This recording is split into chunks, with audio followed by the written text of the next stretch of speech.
What's up, y'all? Good morning. We are up early trying to beat that sun. I decided to get me a coffee today, and then I was like, you know what, let me go and wash my car. And then everybody's at the car wash today, but everybody's thinking like I am. Do it early because this sun, it is already 87 degrees and it's only 10 o'clock here in Georgia, so it's going to be a pretty crispy day. But while I was waiting for the car wash, I was just scrolling on social media and I saw everybody making a hoopla over Young Miami's song, Spin That, right?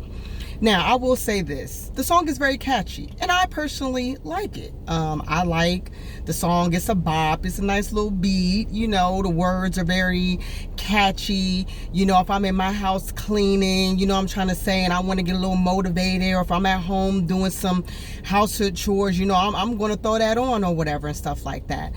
I'm going to attack this on a different perspective. I'm gonna look at it on another side that I think some people are missing, or I haven't really seen people talk about. For one, I think that getting that Young Miami is the low-hanging fruit, meaning it's easy to attack her because she's right there, right? We all know what Young Miami comes from, or her background, for the most part. You know what I'm saying? I don't know if she is from Florida, but I know she reps Florida, right? Miami, that's her name.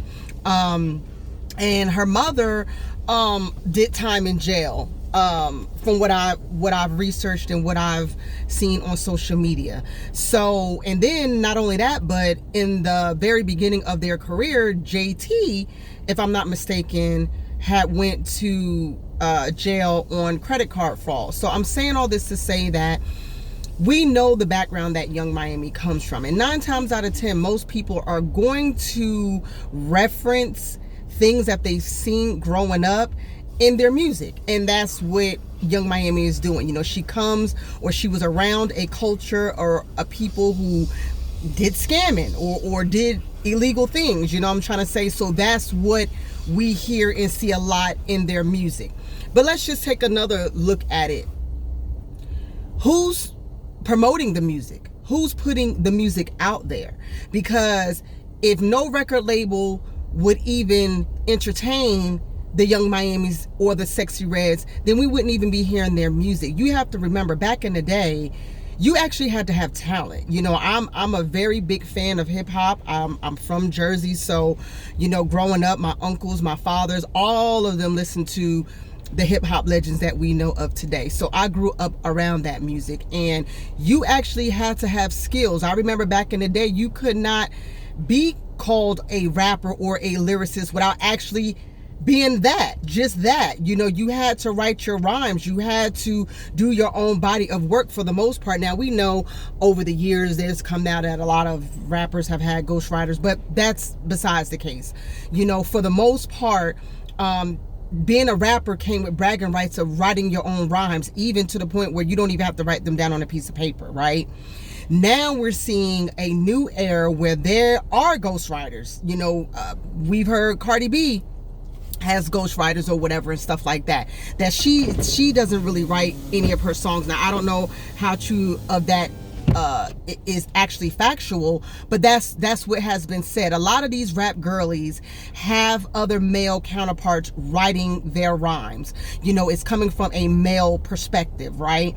So when we see that or whatever and stuff like that, it kind of waters down the genre of rap because it's not authentic, right? So you have these people coming in here not really being authentic to the game or whatever, and I feel like it causes people who are definitely fans of rap to kind of turn away from it, because you're seeing people who we know lyrically aren't really that great, but they're being pushed by the record companies. They're being pushed by the industry because this is what's hot. This is what they want to see.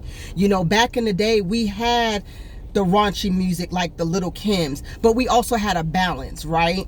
We had the Little Kims, but then we had the Lauryn Hills. We had the Foxy Browns, but then we had the Missy Elliott's. You know what I'm saying? We had the Eve, you know what I'm trying to say, but then we had people like the Fugees and stuff like that. There was always a balance. Now it's so much a raunchy, my pussy this, my dick that. It's just so much of just degenerative music that now I think people are just getting oversaturated with it, because every time you look at a female rapper, the first thing they're doing is either talking about their pussy, or they're turning around, bending over and showing us the crack of their ass and all of their goodies. You know what I'm saying? And I get where India Arie was coming from, because what she said was very valid. You know, the things that she said, I feel was very, very valid, talking about the state of music today. But again, going at Young Miami is the low-hanging fruit. Let's go at these record companies, because they're the ones that are approving this. They're the ones that are putting money behind this, and they are the ones that are pushing this out for us to hear. Now, I have seen videos of y'all bum-ass parents riding around in a car with the Young Miami song playing, and your 2 or 3 or 4 or 5-year-old are singing the lyrics to the song. How about they spin that shit on some ABCs? Do they know their ABCs? Because last time I checked, on national average, most of the kids aren't even reading at their grade level. Most of these kids can't even write cursive, their name in cursive. Most of these kids can't even read a analog clock. Most of these kids don't know their timetables. So while they in the back talking about some spin that, and they ain't got no damn money, you know what I'm trying to say? So I get where India Arie was coming from. You know what I'm trying to say? I don't think she was coming from a malicious place, but the reality is that we are being force-fed this from the powers that be. You know what I'm trying to say? They don't want the positive music or the conscious rap music that we used to have back in the day. The Commons, the Talib Kweli's, and all of those guys who, yeah, we had maybe the Snoop Dogs and all the gangster music, but again, we always had a counterbalance. You know what I'm trying to say? This is the reason why me, personally, I still listen to old school stuff. I still listen to Brandy, Monica, Nas, Biggie, Snoop. You know, I listen to a lot of the older artists, because that's what I grew up on, and that's the music that I like. And I feel like back then it was quality. You had to have talent. They had A&Rs that develop artists. Now you get an artist who got a little catchy little beat on TikTok, and the next thing you know, you throwing a record contract at them, and these people don't have no skill sets. They have no media training. They don't even have no talent. You got somebody else that's doing all the work and then just putting them out there to be a performer. I mean, hell, if that's the case, why did people shun Milli Vanilli? Because that's all they doing now today in the music industry. From what I've seen, very few of these artists that I've seen have actual talent. None of them really have talent.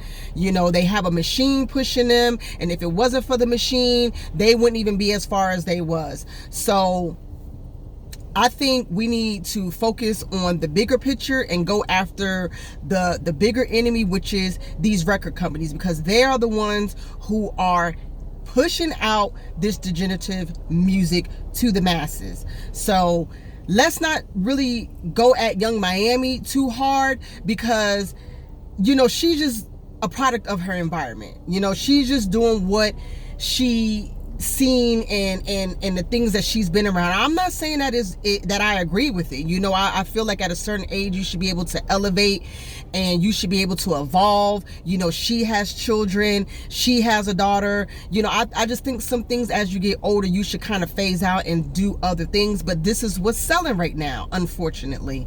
So let's not go after the low-hanging fruit. You know, there are bigger fish to fry when it comes to this topic. So that's it.